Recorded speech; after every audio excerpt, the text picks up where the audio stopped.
Since the dawn of time, mankind has sought his wisdom. Scribes and scholars have journeyed long and far just to hear his words. Clerics and philosophers have spent lifetimes seeking out his advice. Which is kinda stupid, being as how he's been right here on the internet the whole time! They're back! Dear God, what is that thing? That's no moon. The Rockin' Comedy Show!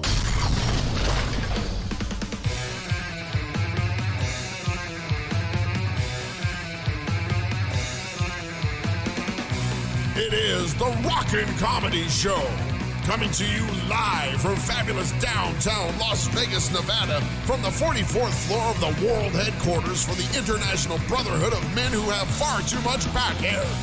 And across the street from the shop where people over 100 go to buy their orthopedic marital aids, next to dumpster number 3.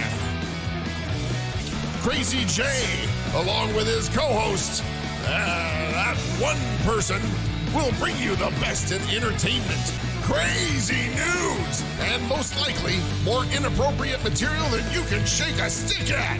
So patch up your inflatable date, grab a case of Zip Fizz, and get ready, because here he comes, Crazy J! All right, everybody. Welcome to a very special Rockin' Comedy Show. We are live in the Kicker Studio. We don't do that very often, but we are doing it today, and that means if you head over to my Facebook page, you'll see us live in the studio. Yay! Our special guest is here, the one and only Bobby Slayton. You know, just listening to the opening, I just forgot how stupid the show was. I knew it was stupid, but I just forgot how stupid. We're here to remind you. Yeah, I know. I've been reminded. Thank you.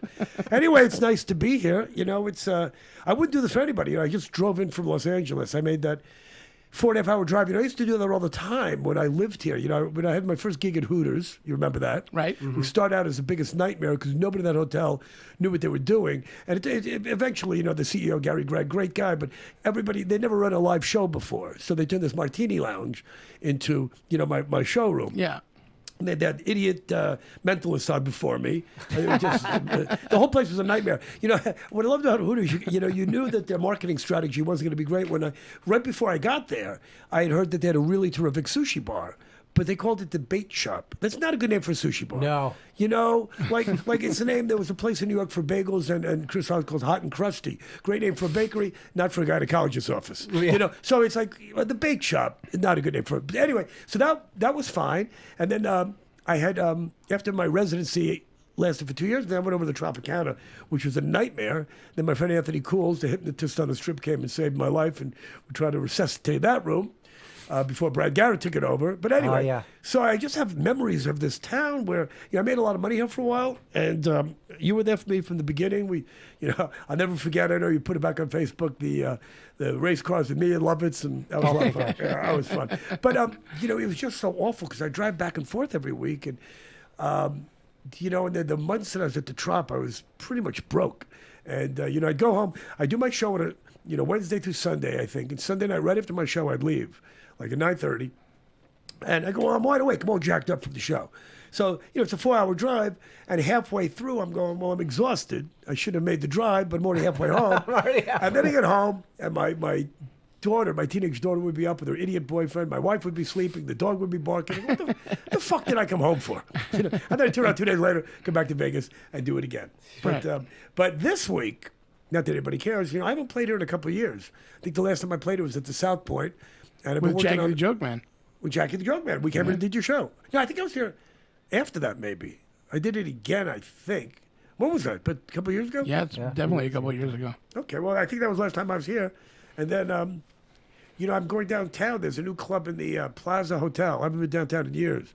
The last time I was there, your downtown used to be really sleazy, but they started fixing it up. And they still have a really cool place like the Four Queens where they make a Caesar salad tableside. I like that. The Strip to me is a nightmare. It's just a nightmare. The downtown reminds me of like a homeless man in a tux. It's exactly know? what, you know what? Yeah. You've never, yeah, actually kind of right about that. It's sort of like they've kind of fixed it up. But the Plaza's kind of cool. It's kind of retro. Yeah. I'm kind of retro. So I'm going to play the new Comedy Works there, do 3 nights. You know, and the old days they're doing 2 shows a night. I'm getting too old for that. I can't take it. I can't take playing the comedy clubs anymore. You know, if I was making Sebastian Maniscalco or Louis Black money, you know, I mean, some of those guys probably making a night what I'm making a year now. It wouldn't be so bad doing 2 shows in a night. But when you're playing a comedy club and you get a bunch of drunken douchebags, Yeah. you know. But down there, I heard it's a nice room, so. So what made you continue to, I mean, obviously through everything that happened in Vegas, what made you want to continue to do comedy? Because what else am I going to do? What am I going to paint houses? I don't like acting. I don't want a podcast. You should do a podcast. I don't want to do a podcast. It takes years to make money doing this. And I don't like it. I don't like talking to people for that amount of time. You know, it's and I did a radio show. I did the first comedy. It was what was it, about 15 years ago, maybe 20. I don't know if you remember Comedy World? Yeah. You do remember that. I think we've talked about that. And they decided they were going to do a comedy network. Okay, this is before satellite radio. This is before Sirius XM. It's one of the first actual internet radio Right, stations. but nobody, I think it might have been one of the first ones, and certainly the first comedy one. And, you know, they had me and Craig Shoemaker and some really good comics. And I got some great guests on the show. But the problem was nobody was listening because nobody had internet radio. Nobody listened. They had internet, but nobody was listening to the radio on the internet. And we couldn't get any advertisers till we have listeners. We could have listeners. So, you know, they paid me for a year, went bankrupt. And I remember getting the show on HBO, Mind of the Married Man. And an HBO show. And that show didn't last very long, but it was on between The Sopranos and Curb Your Enthusiasm, and nobody saw it. To be on between 2 arguably the greatest shows in the history of television, which were on the same night, a half an hour apart, and we're sandwiched between them, and nobody watched our show. And, you know, the theory was it was Sunday night, and it was a lot about happy endings and massage parlors and cheat on your wife. So guys would be home in bed watching, you know, The Sopranos, and then I don't know if they shut off the TV and then turn Curb back on or tape Curb or whatever. So, but I remember when I was at Comedy World, and I said, you know, I just got this offer to be on Mind of the Married Man on HBO. At least 13 episodes, and it was good pay. And I remember the president, the head of the company, going, "You sure you want to leave radio? You're really good at this. You sure want to leave radio and go to TV and HBO?" Well, no, why would I do that? Yeah. Why would I leave this imaginary station with its imaginary listeners and its imaginary sponsors that nobody had, it's not going to last, and go onto a television, you know. So I did that. And you've done some specials. Was that on HBO? I did one Showtime special, was 1 Showtime. hour, and then a couple of young comedian half-hour things.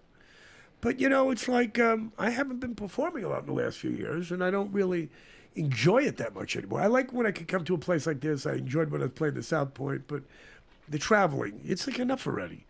You know, I'm 64 fucking years old. I know I don't look it, I don't act it, but you know, Yeah. I thought you were 12 easy. Yeah, I act well, but I have more miles on my ass. By the way, the reason I keep talking fast is so you 2 idiots don't say anything. Smart.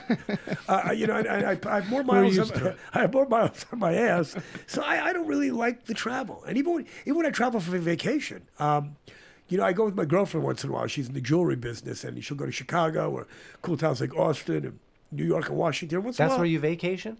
No, we'll take vacation, but we'll go. Well, they're cool towns. Austin's a cool town. Chicago's a cool town. Yeah, you like Chicago? Oh, it's a great town. New York? You like New York? It's okay. Yeah, of course I. Yeah. Jay, you did the rest of the talking.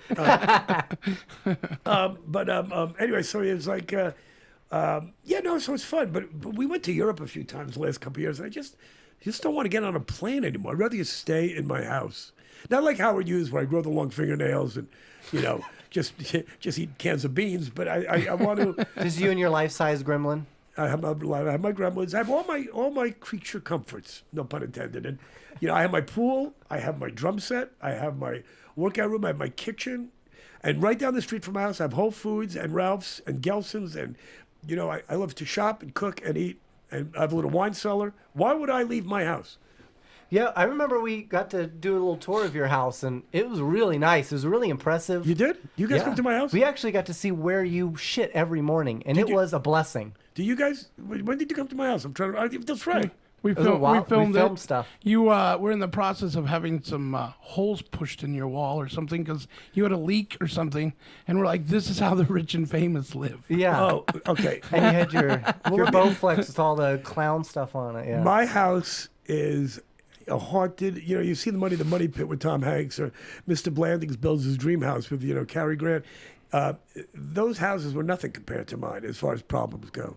And, all my neighbors, some of the homes on my street were built by the same builder back in the 60s, these mid-century homes, and nobody's had the problems with their house that I've had with my house. This morning, for the last month, pool problems. And there's problems of a white guy, but, the electricity goes out, the heat goes out, the air conditioning goes out, and then just when I get a couple of great gigs and I start making some money last week, property tax bill, earthquake bill, fire. But that's part of the thing about having a house. Yeah. Not a house like this, So why not just wash your hands of it, move on over here? Well, I don't really want to live in Vegas. You can room with John Lovitz. Yeah, that'd be great. We could have another Another race. go-kart race. Yeah. Because you guys loved it so much. I'm sure he talks about us all the time. I hated that. But yeah, I don't think I could live. I like Vegas. I love visiting Vegas. You like all the restaurants for sure. Yeah, I'm just not sure. And the Strip is getting, just driving here. I mean, as you know, the traffic is not as bad as L.A., but it's getting brutal. Yeah. Oh, yeah. It's going to get worse when they finish the stadium. Oh, really? Yeah, that's absolutely right. The last time I came here, no, it wasn't the last time. Yeah, I played the South Point, but the time before that, I was playing the Trop. I went to do the Laugh Factory. And I got a room for a weekend. I just met my girlfriend, and my daughter had just met my girlfriend. And we came in to see the Rolling Stones. We had front row seats and backstage passes. And that was the night Mick canceled because he got a cold from Coachella or something, lost his voice. And I was stuck playing the Trop for a weekend with no Stones. That was not fun. But this is fun. I'm happy to be the Crazy Wild, Crazy Bird J show, and I'm actually happy about playing at the and going to Oscar Steakhouse tonight, which is great. Ooh, and, yeah. I like that. So it's fun. I'm glad to be here. No, it's good that they finally found a use for the showroom in there that's probably going to work real well, which is a comedy club. Have you been in there? I have. It's a nice room. It is a really nice room. But they've never been able to keep anything in there, have they? No. Well, 6 months usually is a cutoff date, and then they run out. But hopefully this will last because it's. I think it makes a great comedy club, actually. Of course. Well, I went in there once. I think I was actually looking at it to shoot a special once. Yeah. And I don't know why I didn't, and I don't know what happened. I mean, they haven't even had a big show in there. The last big show in there, where they did the play for Best Little Whorehouse in Texas. Oh, okay. So yeah. Okay, cool. Well, it's because it took them a while to clean up after that.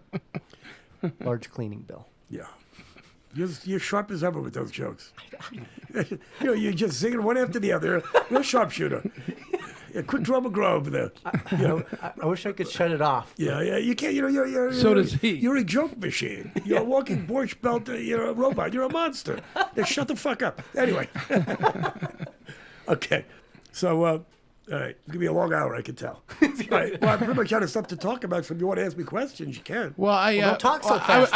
I was going to let everybody know if they want to call in and talk to you, they can give us a call 702-832-0364. They can ask you a question. We're also live on Facebook, so they can ask questions in there as well. Oh boy. And we can ask. We can find out what's going on. Here's an interesting thing in the news today. We'll definitely get your opinion on this one. This will probably fire him up somehow. Oh. So Always, the MaxiPad company, is taking the female symbol off of its packaging to be inclusive of transgender and my God. non-binary customers. What are they going to do with the tampon? It's like they're making that gender, the doll with no gender. Mattel is making a doll that can be called gay Ken. or straight or white or black or transgender. You can do, and you do it what you want with it, and then you can, which is fine, I guess. But it's getting to the point where that's the one question people have asked me in the last year, and a lot of comedians. With this woke culture or cancel culture or whatever you want to call it, what happened to Louis C.K. and Aziz Ansari and Matt Lauer. And I'm not saying some of these guys didn't deserve it. And of course, Trump, with him grabbing a pussy, is fine because he's the greatest president with the biggest brain ever. We know that. Yeah. So it's okay when he does whatever he wants to do. But, there's all these people that, that the guy that got kicked off SNL because he made those Asian jokes months before, which weren't that funny. They weren't funny at all. That's probably why he got kicked off. But SNL's not funny, so it would have fitted great there. but it's just amazing that, and I don't think, I can't speak for Laura Michaels, but I think they had to do it because it just caused too much trouble. And you see that, just all these people, and Dave Chappelle, who's, by the way, last special, Sticks and Stones, was brilliant. And it got like a 99.9 rating from everybody that saw it, except for all these asshole, yelping, Twitter, douchebag, liberal, gay, transgender cunts and pussies, and I don't know, whatever you want to call it. I saw an article that somebody called him a white supremacist.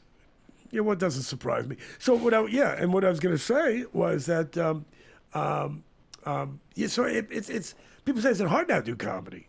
Yeah, but you know what? It's a comedy club, and even my hometown, my adopted hometown of San Francisco, where I lived for years and started doing stand-up, I have a lot of people come see me there. I was there 2 weeks ago, and, some Asian woman got all upset over nothing, a minor joke, and then some, millennial college douchebag kind of guy with the man bun and probably pissed he didn't get his raise or can't make the coffee at Starbucks with little hearts and shapes in it. And so he has to, so there's always people getting upset over nothing now.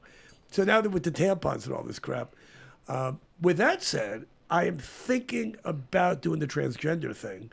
Not because I feel like I'm a woman trapped in a man's body, but I'm just so sick of being a white guy now that I think I've given it my shot. It's hard being a white guy. Yes, Caitlin. She'll tell you. He'll tell you. It's difficult. It's difficult being a white guy. I'm worried on how this is going to affect the restaurant industry. I'm worried that Korean restaurants are going to start being able to sell dog meat and say, well, they identified as chickens. What do we do then? When does it end? When does it end? When does the spiral end? When you stop talking, it'll end. We can move on to the next thing. I can't follow this guy. He's a human joke torpedo. Jackie the Joke Man Martley would be it's a competition in here. Yeah, incredible. No competition. Not with the Slatester. Yeah, thank you.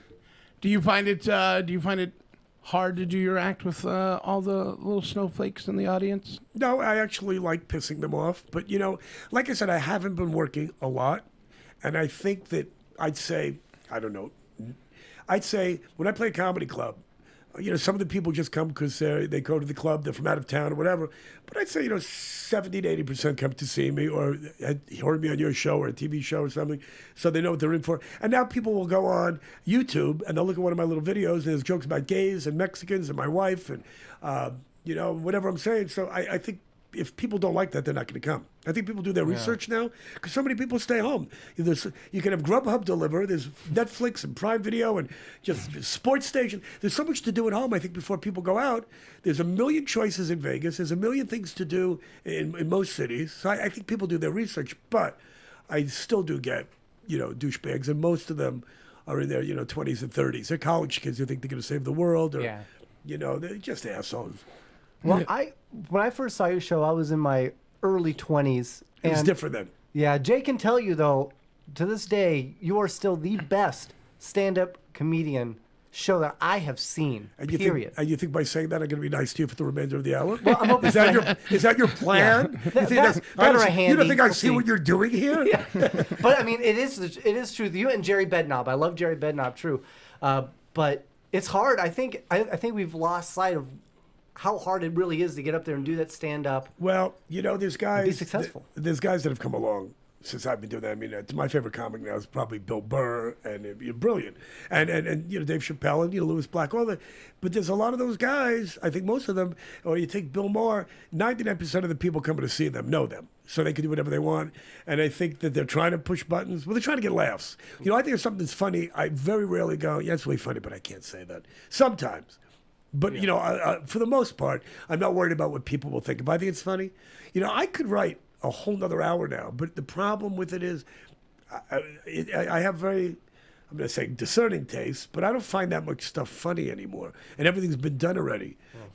About 3 years ago, when my wife died, she was, I don't know, the wife jokes were about 70% of my act, and the other 30% was topical stuff or, local stuff, Vegas, the Strip, or San Francisco, the gay neighborhood, or Chinatown in New York, or, the homeless population in LA or whatever. So, now I don't do any political stuff, and everything about politics, no sense in doing because it's being done every night by Samantha Bee or Bill Maher or Jimmy Kimmel or Stephen Colbert, on and on and on and on. And this stuff doesn't really have any it doesn't have any staying power. So when my wife died, I go, well, Jesus, there goes three-quarters of my act. And I kind of, I was getting tired of stand-up anyway. And I took some time off. And so it's been hard getting back into it and doing it. And if you don't do it every week, the act kind of goes out the window. Like I did a few shows last week and the week before. But tonight, actually starting tomorrow night, Thursday through Saturday at the lovely Comedy Works in the Plaza, I have to do an hour. And I was going, I got to put notes on the stage. I'm going to do a bunch of old stuff just so I can kill some time and just be comfortable up there. I have a lot of new material, but if people always go, how do you come up with new material? You can't stand in front of a mirror and just do your act. You got to go out in front of audiences, and I don't ever want to leave my house. To go down to the Comedy Store or the Improv or the Laugh Factory in Hollywood, it's a half-hour drive from my house. And to do 10 minutes, 15 minutes, you want to do some really good stuff. You can't just try out stuff and.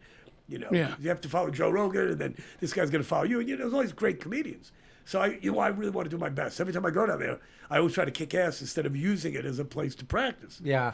So I got to squeeze stuff in, like this weekend at the Plaza, or next week. I don't know, where am I playing next week? Go to BobbySlayton.com. You'll see where I'm playing. I have a new beautiful website. Oh, nothing you do? on it, nothing going on, but it's a nice website. How did you feel about Roseanne being fired? Did she deserve it or not? Who? Roseanne. Oh, when she got fired? Yeah. I don't know if she deserved it. I'm trying to remember that one because that was somebody scandals ago already. That was like a year ago already, 2 years ago. Yeah. Well, she said some horrible stuff, and I guess she said it as a joke, whatever. I don't think she should have got fired. I think people really overreacted. I don't think it would have hurt the ratings. But I think people. I don't know if people overreacted. I think more The network. ABC. Yeah, the network. I think. You know why they overreacted? Because they're afraid of the sponsors, and they're afraid of, religious people or whatever she said. I think about black jokes, and she, they're worried about people picketing the sponsors, and and everybody's kowtowing to corporate America. Right. Yeah. Should a comic ever apologize for a joke? I don't know if I've ever apologized, but yeah, you should. It depends. I think that. I've certainly said things on stage I probably shouldn't have said, but not that often. And I'm not usually the one that starts it. Usually some asshole, and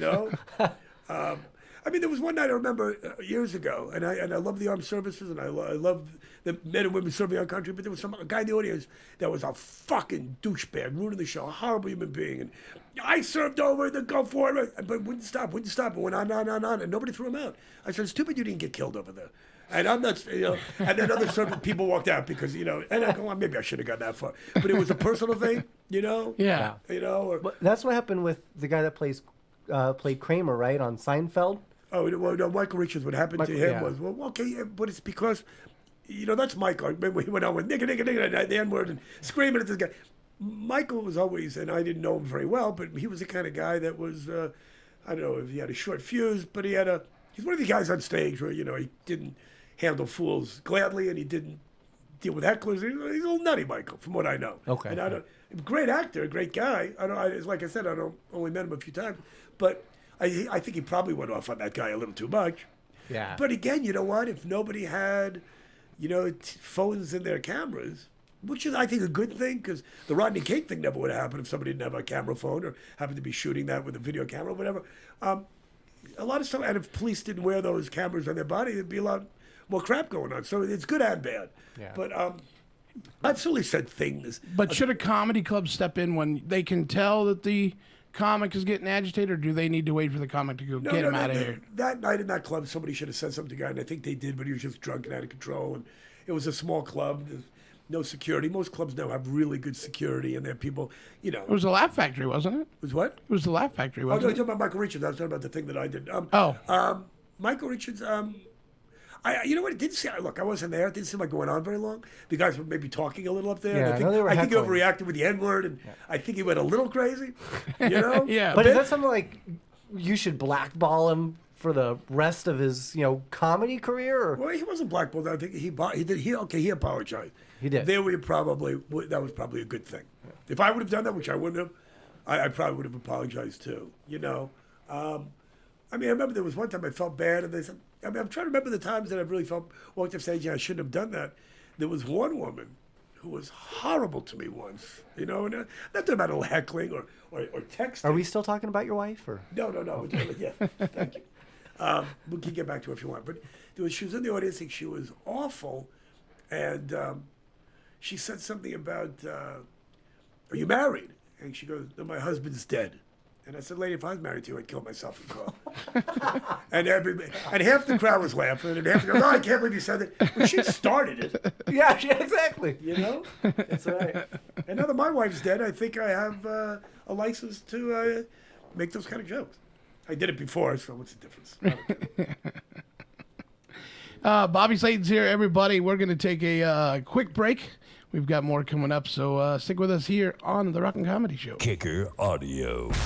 Living loud. I am hanging out currently in the Kicker Audio Studio. You know what? Hold on. Let's do this right. The Kicker Audio Studio. That's right. The Kicker Audio Studio here at RadioVegas.Rocks is where I do my show, and a lot of people do their shows out of here. And you're wondering, wow, that's really cool that they named it the Kicker Audio Studio. You know why? Because every single headphone at Radio Vegas is Kicker Audio. I actually have a Tavor at home that I use when I'm just walking around the house playing music. I have it Bluetooth connected to my devices. I also play video games a lot, and some mobile games I get to use my Tavors on those, and the quality is amazing. Especially if you're doing a shooter game, I can hear people walking 40 meters away. I know that makes no sense to you if you don't game, but it is the advantage that I have. I gotta tell you, they're amazing, and the reason why we call this Kicker Audio Studios is because we use Kicker Audio, and that's the only headphone we use. Check them out, kickeraudio.com. Kicker Audio.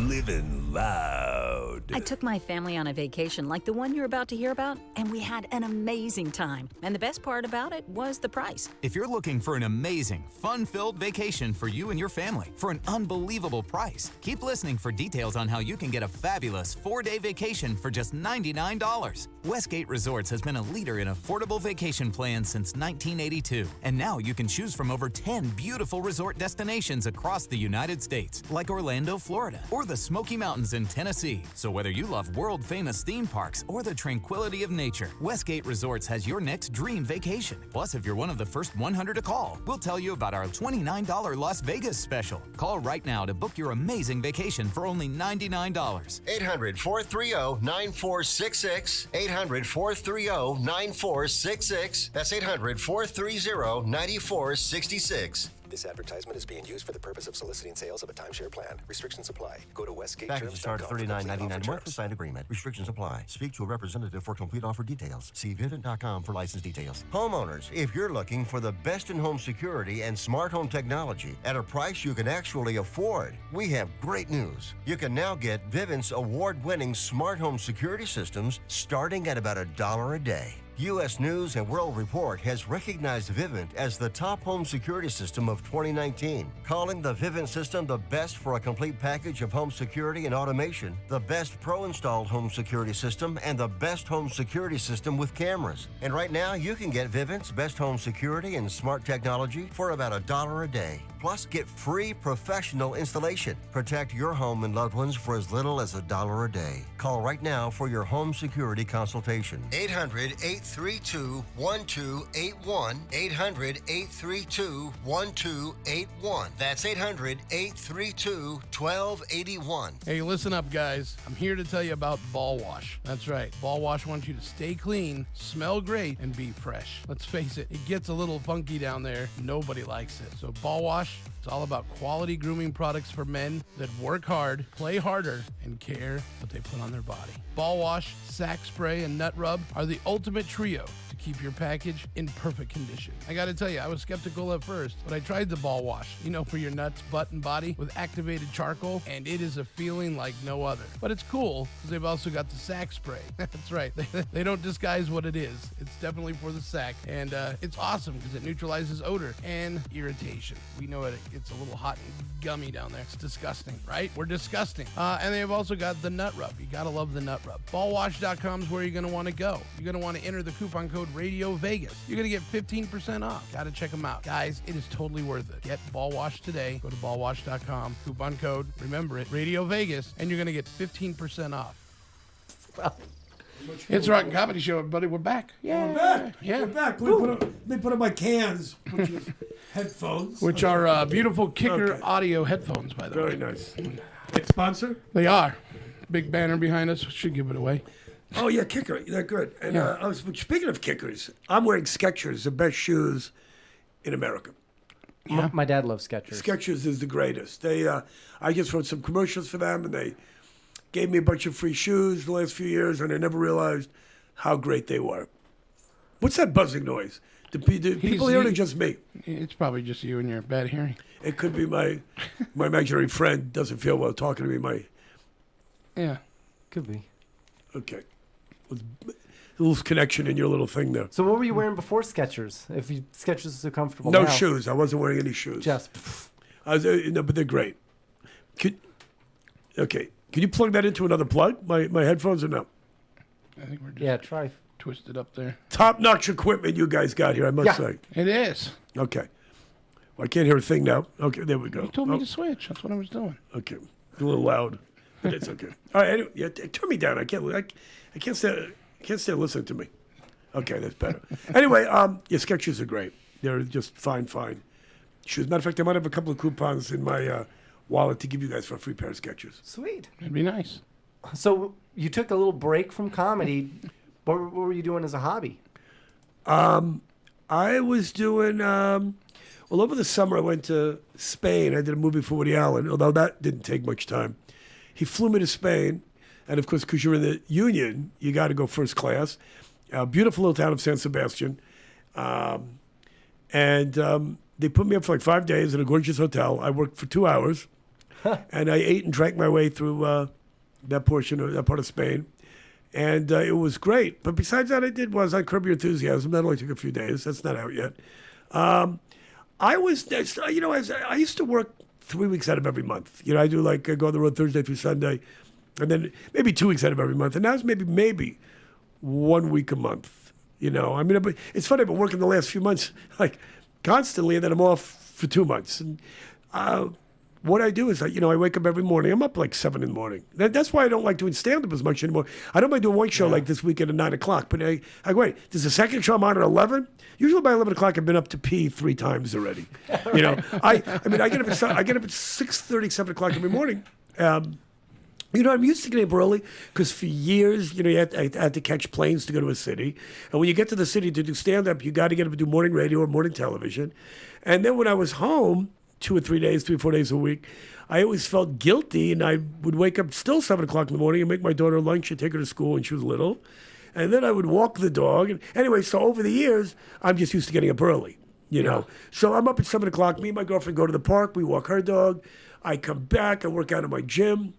I play my drums for, an hour, half an hour, whatever. And then I sit in my backyard and read. I could easily retire now. But after about 3 weeks ago, I need to feel like I'm doing something. I go back on the road for a weekend or, write a couple of Skechers commercials and I don't know, whatever, And there's been a few auditions. I just don't do that a lot anymore. I'm tired. I've done enough. Well, I've done it all. Well, you've been doing it, what, almost 40 years? Comedy? 40? Over 40. Yeah, so it's enough already. It's great, and I'm not bitter or angry. I'm actually, it's fine. I think that 50 to 75% of the comics I started out with are either broke or dead, and then the other 25%, Louis Black, or like I said, Bill Burr, or, all these other guys, Jerry Seinfeld, and, Ron White, a lot of them are making a fortune, but it doesn't bother me. Some of them are great comics. A couple of them aren't that great, but you know what? You get a TV show, you don't get a TV show. I love Ray Romano. I don't know if you saw his Netflix special, but if Ray didn't ever get Everybody Loves Raymond, he'd probably be playing clubs like me. Yeah. A lot of these guys, Tim Allen probably, if you never got Home Improvement. And I almost got a few shows. They just never happened. It's a matter of luck and being on the right time, the right place, and, never in the right place at the right time, except for today on the Rockin' Crazy Nutty J Show. With whatever it's called. Yeah. So we have a way that you can make $20,000. Oh, how would that? What's that? I think you'll enjoy this. Over in Summertown, Tennessee. Yeah. It's the scariest haunted house in the U.S., and they will give you $20,000 if you finish the tour. But be warned, you must sign a 40-page waiver, have a doctor's note, and pass a physical to even enter the house. Yeah, well, is it one of these Halloween haunted houses or a real haunted house? It just says, I think it's a real house. The McCamey Manor in Summertown, Tennessee is so scary no one has yet to complete the experience. You know, they have so many of those shows on television, some of the haunted house shows, and there's so many of them now. Yeah. You know, and they show all these haunted libraries and haunted insane asylums and haunted houses. And a couple of years ago, a showrunner, a writer, producer, came up with this idea where you get people to stay in a house. You know, you do like a reality show. You get a house or an insane asylum or an abandoned church where a child was murdered, or, you know, one of these places. And you get people to stay in different rooms. It was a well thought out show. And of course, you stage some stuff, but see if these people can make it through the night and see who gets scared the most and who's the most stoic. And I forgot all the little details, but he had them all worked out. And then I don't know, it's one of those shows, just never happened. Yeah. You know, you start pitching ideas to people and you find out that almost everything's been done. You know what I found out a lot? Because I used to pitch a few TV shows. And, we would never do a show like that. And then they take your idea and they do it. Or, we're already working on a show like that. You know, this fucking woman from HBO years ago, I came up with this idea. And it was one of the few well thought out ideas I had. And I was working with a writer on it, where The Sopranos, it was not so much about the mafia. It was more about the family dynamics within and the people that, you know, it's a psychological drama. Of course, it was about the mafia, but it's about people's reaction with other people and, you know, Tony's, you know, depression and all the other dynamics. She hated his mother. There's a lot of things going on in that show. So I said, well, because the mob people are real people. I said, why don't you do that about the porn industry? Write a show, because these people are real people. And on top of that, I know enough porn actors where not to star on it or star in it, but they can actually... A lot of them are dying to break into mainstream film. Yeah. So I know a bunch of them. We can get them to do cameos and guest appearances. And this fucking broad at HBO says to me, we would never do anything with porn, ever. And then, you know, and Showtime, I think, said the same thing. And then within a year, there were 5 documentaries, and there was Dennis Hoff's show, and there was a show about porn family. The Cat House and all that. Oh, so many of them, yeah. So I kind of get disillusioned by the whole business of pitching stuff and people telling me, you know, we're doing that, it's been done, we'll never do that, or just taking the idea. So, like you said, what do I do in my spare time? I just hang out. I perfected the art of hanging out, you know? Did you hang out with Woody Allen when you were down there? Oh, really? I've worked with Woody on about 3 projects already. You didn't, like, hang out, shoot the shit? I've had dinner with him a bunch of times. Yeah. Good guy. Really nice guy. You're a big Rolling Stone fan. What is the best Rolling Stone song of all time? There's too many. Which one do you prefer, though? Too many. Too many? Give me 5. Maybe an album. Give me 5 of my favorite Stone songs? Yeah. Is this a test? Why would it be a test? Well, give me Shelter, Sympathy for the Devil, and then there's so many like Jumpin' Jack Flash and Honky Tonk Women and Brown Sugar, and I don't know if I can give you 5. But I'll tell you what's great about the Stones, outside of maybe Angie, you know, or a few of their other clunkers, anytime those songs come on, Street Fighting Man, I still turn up the radio. Of course. And when Journey comes on, I turn off the radio.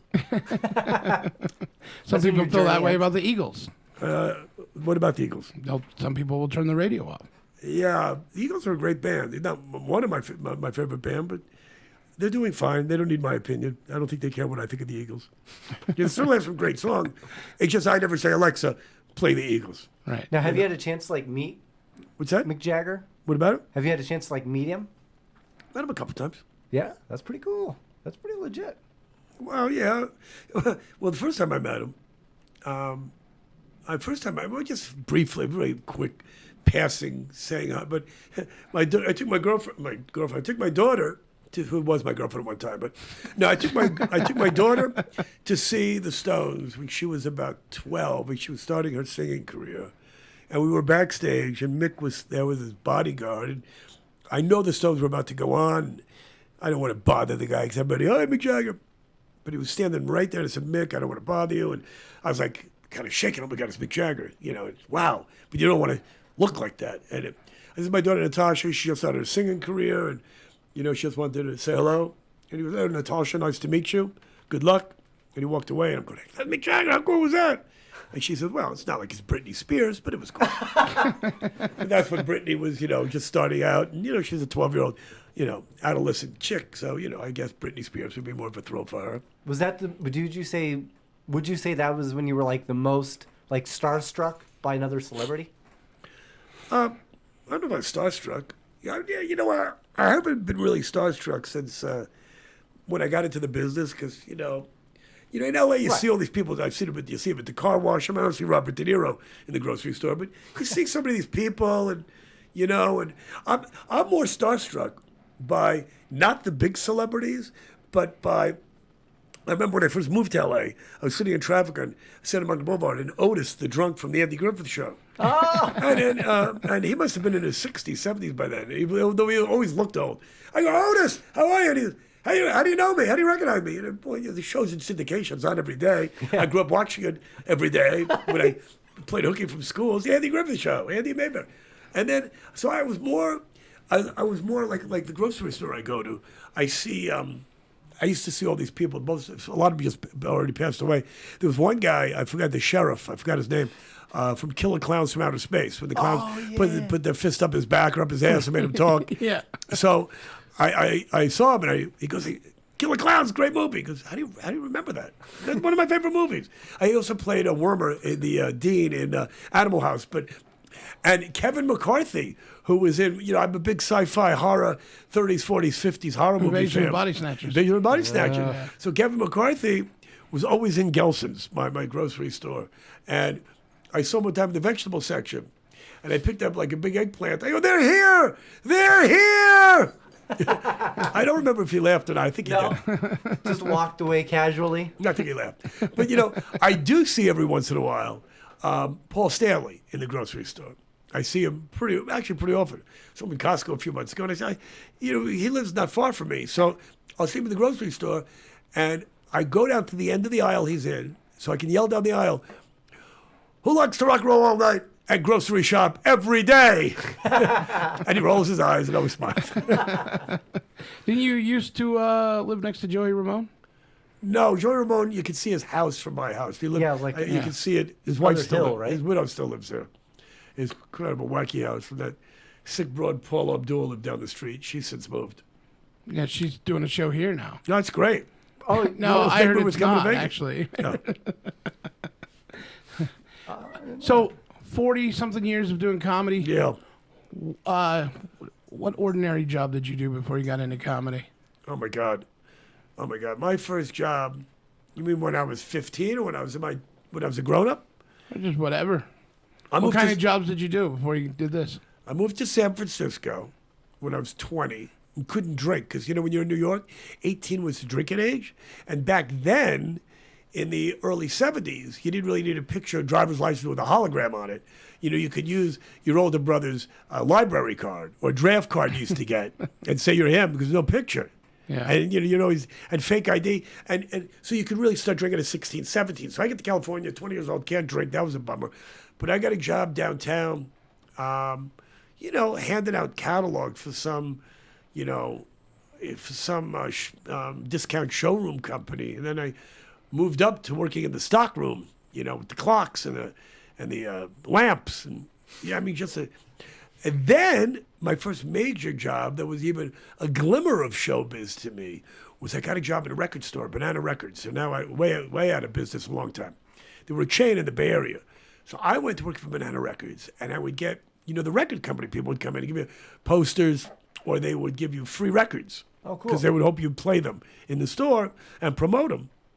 And they'd always do these windows, I don't know if you guys ever seen a record store, but like if the new Alice Cooper record came out, they would come in, they give you all these pictures and albums, and they want you to design a window. Yeah. And sometimes they'd have a contest, whoever designed the best window, and I did a great job for a straight guy. And I would win like free tickets to concerts, and I'm going. So I'm looking at these record company guys. And I'm, this would be a great job. You get free records and show tickets and free Alice Cooper, David Bowie T-shirts. I go, what do I want? I'm 20, Yeah. And then I went to, but I got fired because the owner of the company came in undercover one time, and I think I said to some people, some guys, two gay guys, who my Barbra Streisand's new album. Hey, what are you crazy? Listen to this crap. The new Stones album's out. The Lou Reed's album just came out. You buying this shit? And that wasn't really conducive to good customer relations. I wasn't good with people. You immediately knew something was peculiar. Right. And then I got a job at the famous boarding house. It was a big famous nightclub in San Francisco as a doorman and seater. And I would seat people there. And then I started doing stand-up a little. So I'd go on stage once in a while and open up for bands. You know, Fabulous Thunderbirds, Brutal Death. David Johansen group went pretty well. I'm trying to remember who I opened up for, but that's when I started getting into stand-up, you know. And how old were you then? 21, 22. Oh, wow, okay. Did you know that you were, like, funny then, or? I knew I was funny. I wasn't that funny on stage all the time. I knew I was funny, but it didn't translate to, you know, there's a lot of people who are funny that can't do stand-up. Yeah. There's a lot of stand-ups who aren't funny. Like you, Mike. Yeah. Yeah, I don't know. You're in a class by yourself. I don't know how to categorize you. Not smart, but not retarded. There's some kind of middle ground there. And I'm not going to, I know you're not supposed to use the word retarded. You're supposed to use special, but you're certainly not special. So I'm going to stick with retarded. That fits. Yeah. But when I started doing stand-up, I mean, I still have, you know, videos of when I was a young comic, and you try to find your way. And, you know, I thought Jerry Seinfeld, who was my age, was really good, so I was kind of doing more of a, observational comedy. And then I saw these other guys. Somebody said, hey, you remind me of Lenny Bruce. So I started getting a little dirtier. I mean, you know, you're just trying to find your way. It's like a musician. You know, you're playing cover songs. And, you know, the Stones are basically doing, you know, Chuck Berry and Elmore James or, you know, covers here and there. And, you know, you're trying to find your way as a comic until you really come into your own and develop a persona. And then, you know, your personality and your stage persona, kind of with me, it's kind of not really the same, but kind of the same. Do you remember your first paid gig as a comic? No.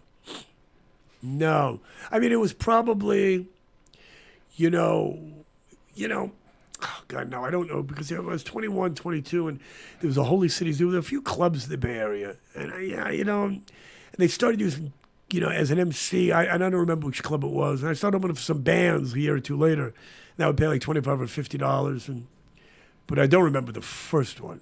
No. I do remember making $25 or $50 a night, and Dana Carvey was getting paid $75, and they go, why are you paying Dana more? Dana wasn't famous back then. So I got up to $75, and when we both hit 100, I thought that was a fortune. Who were some of the comics you started with? Who I started with? I started out in the Bay Area with, it's Kevin Pollak, who came a year or two later, and Robin Williams, who was there like a year or two before me, but it was way before Mork and Mindy. And there was a guy that just passed away named Jim Giovanni, who you wouldn't know. And there was a guy named Bob Sarlott, A. Whitney Brown, who did the news on SNL for a while. There was Kevin Meaney. A bunch of guys came from Boston. Kevin Meaney, Paula Poundstone, Bob Goldthwait. They were all, I think, New England, Boston comics who moved to San Francisco because it's a nice little comedy scene. Will Durst. There were a lot of guys that you might know and might not know. But I opened up for a lot of bands and a lot of comics. I was a house MC at the Punchline. So there were a lot of guys I opened up for, like Michael Keaton and Bruce Baum and Jay Leno and George Miller and Jerry Seinfeld and Lynn Boozler. I mean, the list goes on and on and on. A lot of comics I can't remember. I think Joey Bednob maybe. I don't even remember.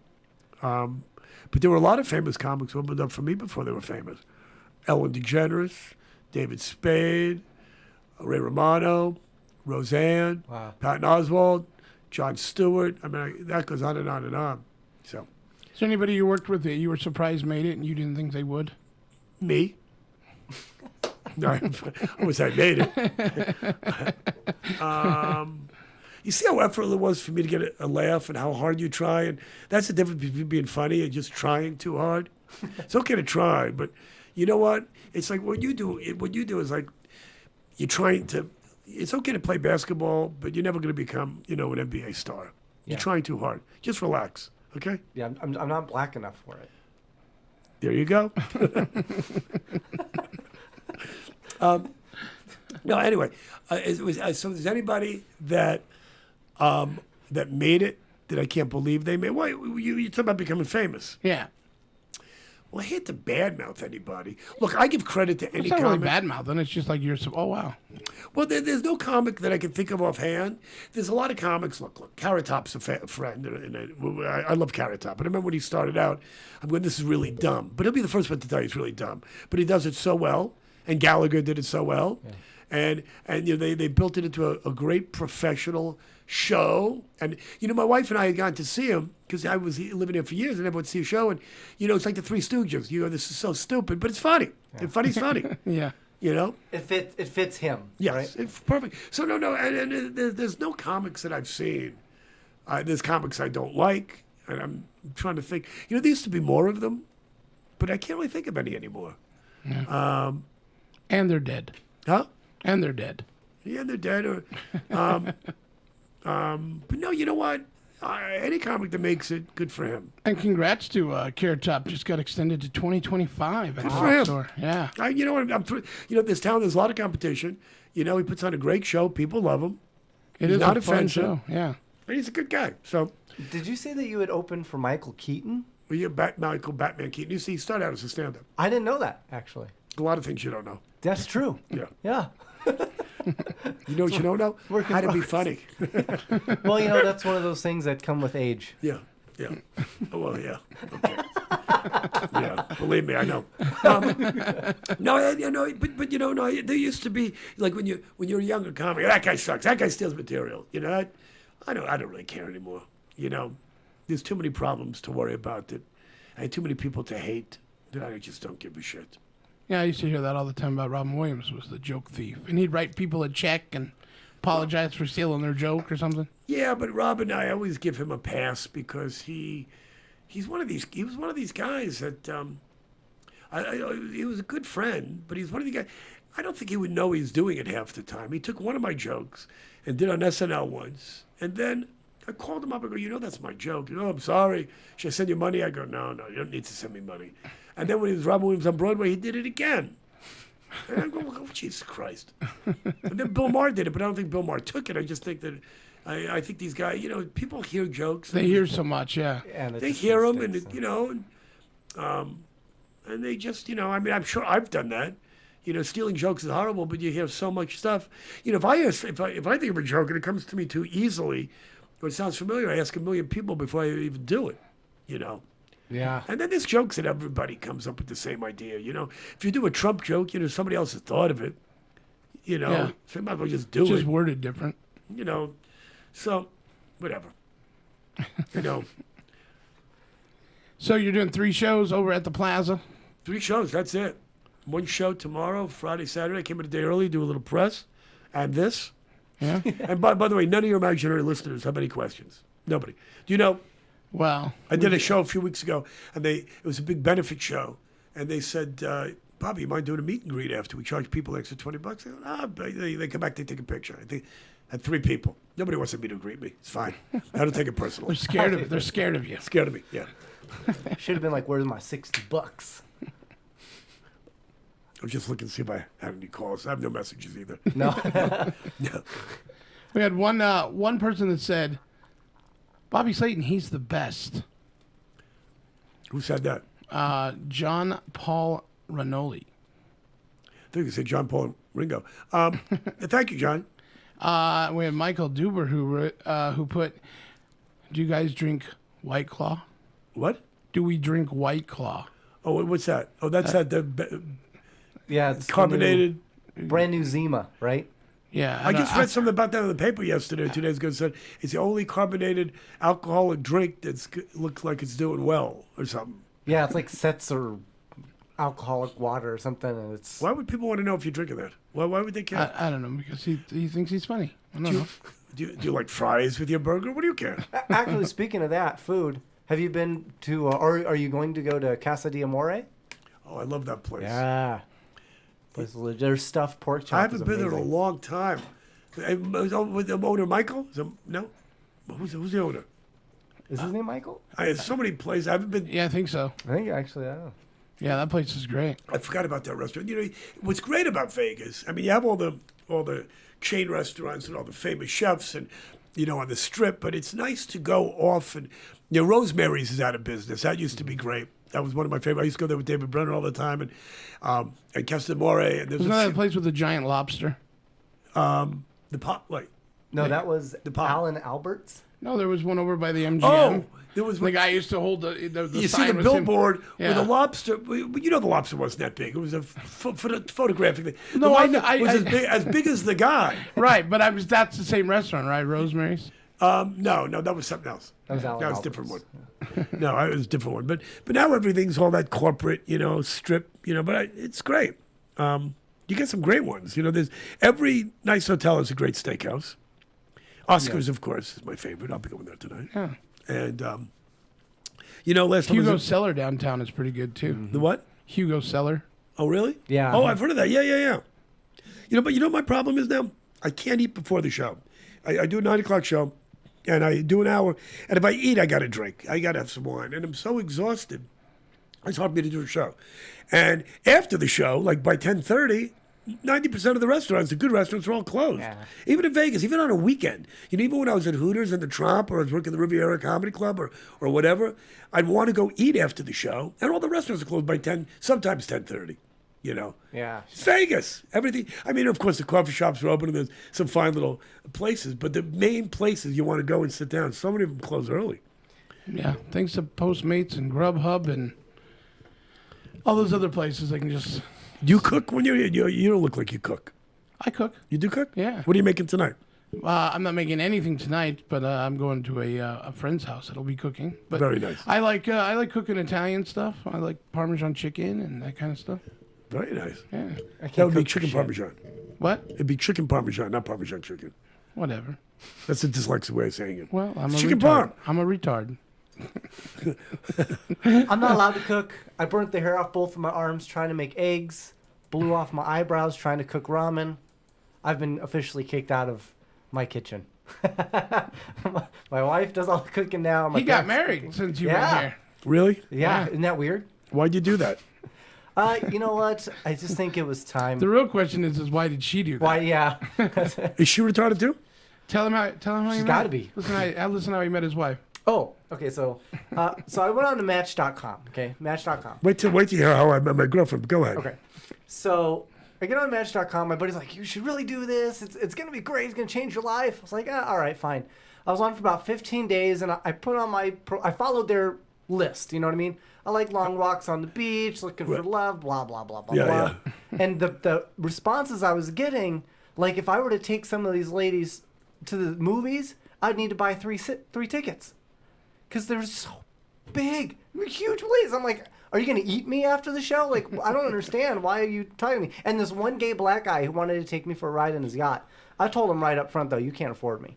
So after that, I was like, Can you tell me the story without the little asides? Maybe. So after that, I was like, gosh, Too entertaining. I'm not feeling it. So I'm gonna be me.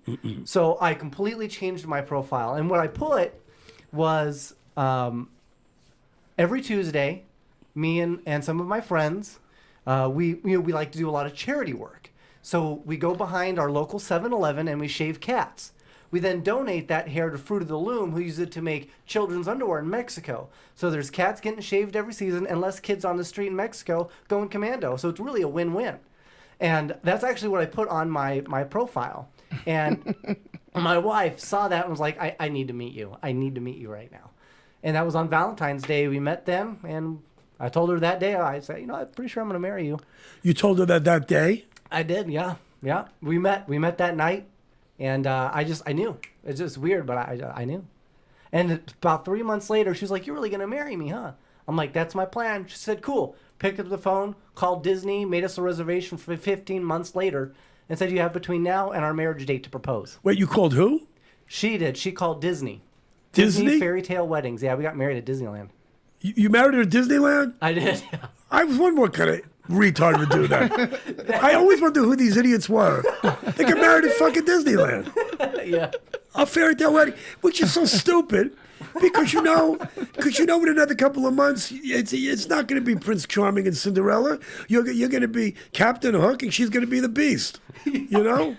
Yeah. Yeah. And that whole fairy tale thing is for children. Well, if you're doing this, you're not old enough or mature enough to get married. The worst part was... And what did they charge you? Oh, we probably spent about $80,000. 80 grand? Yeah. 80 grand? Yeah. For a Disney wedding. Where'd you get 80 grand from? Well, you know what? You're not the only one that knows how to get handy.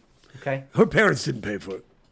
You know what? Actually, we just did good with investments. I think you know a lot about stocks, so. No, very little. Yeah. Well, that's how we did it with stocks, stock market.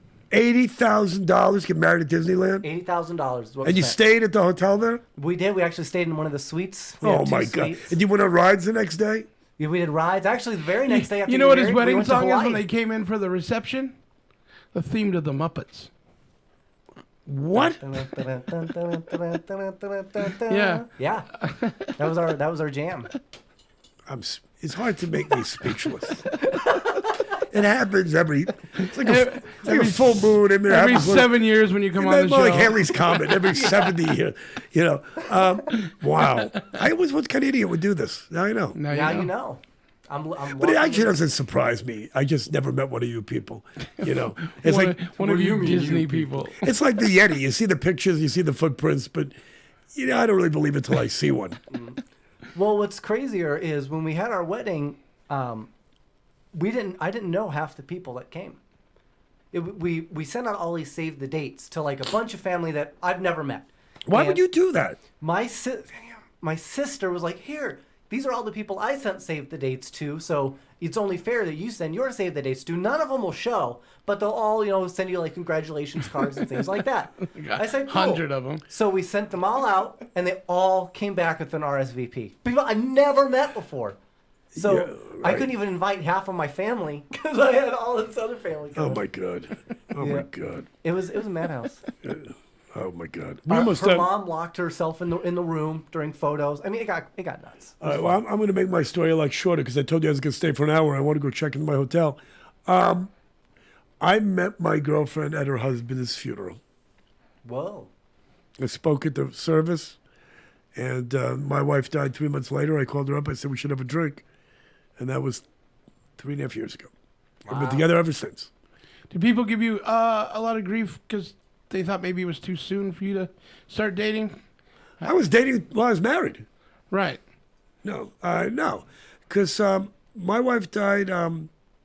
No, she died in April or March or April. She died in April 4 years ago. And then I called up this woman and took her out. May, June, July, August, 4 months later. Wow. I wasn't planning on dating her, and I wasn't looking for sex, and I wasn't looking to do this rebound. Just somebody who'd kind of been through what you're going through. I wasn't looking to date.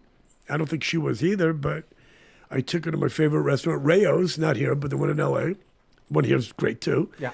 And we've been together ever since. That's great. Great story. Yeah. All right. So tomorrow night, Plaza, 9 o'clock. Yeah. And then Friday and Saturday. Text me if you want to come down, but I can't promise a lot of new jokes. I don't know what's... It's been a while since I've seen you. They'll all be new. Yeah, I got some new stuff, and like I said, over the last 3 years, it was so hard to... I didn't really want to do stand-up much anymore. It was kind of hard to write new stuff that wasn't about her. And my girlfriend's petrified I'm going to do girlfriend jokes. Oh, my God. But, yeah, I can see that. But, here's the thing. The jokes about my wife, how she didn't give good head and she couldn't cook and she never gave me back rubs. My girlfriend does it all. And I tell her it's hard to make jokes about you, but if you deviate from the plan, you'll see fire and fury like this world has never seen. So she, has sex with me more out of fear than love, but that's okay. That's great. I'm cool with that. I don't know how you guys are going to manage the next couple hours without me, but good luck. Oh, we're just doing the hour today. Yeah, we're done. That's it? In your honor, yeah, we're done. I thought you were going to do 3 to 6. Well, normally I do, but we decided today, just for you. Wow, okay. We're going to save the world and just do an hour. Wow, okay. Well, let me go then. I got to get out of here. So give it up for Bobby Slayton, everybody. Go check him out at the Plaza. It's always a good time to have him on the show. I love your dog, Peanut. Hi, Peanut. He's so attentive. I wish people could see. Just so attentive. There's treats over here that she's... Oh, you don't... She's got her eyes. Oh, eyes. it's a she. No wonder she was giving. I thought it was a he. I was calling her him. And she was giving me this look. I didn't know why she was looking at me. I kept a good boy. Well, she is a girl, but she might identify as a boy. I'm not quite sure. She knows there's treats over there, right? Yeah, she's honed in on them. What's a treat? Your hummus. Who wants a treat? Oh, my God. But give it up for Bobby Slayton, Thank everybody. You. That's going to do it. And we'll catch you guys next week. Hey, listen up, guys. I'm here to tell you about Ball Wash. That's right. Ball Wash wants you to stay clean, smell great, and be fresh. Let's face it, it gets a little funky down there. Nobody likes it. So Ball Wash, it's all about quality grooming products for men that work hard, play harder, and care what they put on their body. Ball Wash, Sack Spray, and Nut Rub are the ultimate trio to keep your package in perfect condition. I gotta tell you, I was skeptical at first, but I tried the Ball Wash, for your nuts, butt, and body with activated charcoal, and it is a feeling like no other. But it's cool, because they've also got the Sack Spray. That's right, they don't disguise what it is. It's definitely for the sack, and it's awesome because it neutralizes odor and irritation. We know it gets a little hot and gummy down there. It's disgusting, right? We're disgusting. And they've also got the Nut Rub. You gotta love the Nut Rub. Ballwash.com is where you're gonna want to go. You're gonna want to enter the coupon code Radio Vegas. You're gonna get 15% off. Gotta